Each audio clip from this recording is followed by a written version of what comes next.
சுறா கைடு 12ஆம் வகுப்பு பொதுத் தேர்வுக்கான புதிய பதிப்பு தற்போது பரபரப்பான விற்பனையில். மாணவர்கள் பொதுத் தேர்வில் அதிக மதிப்பெண் பெற உடனே வாங்குங்கள் சுறா கைடு.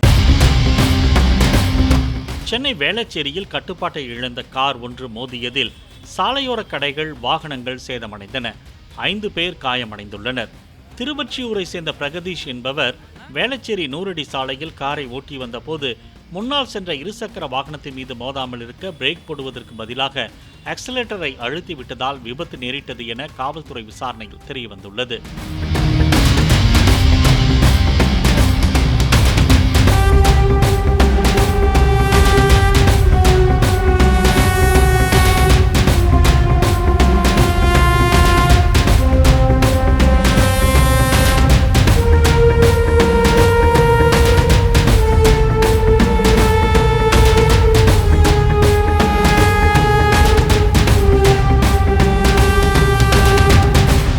சுறா கைடு 12ஆம் வகுப்பு பொதுத் தேர்வுக்கான புதிய பதிப்பு தற்போது பரபரப்பான விற்பனையில். மாணவர்கள் பொதுத் தேர்வில் அதிக மதிப்பெண் பெற உடனே வாங்குங்கள் சுறா கைடு.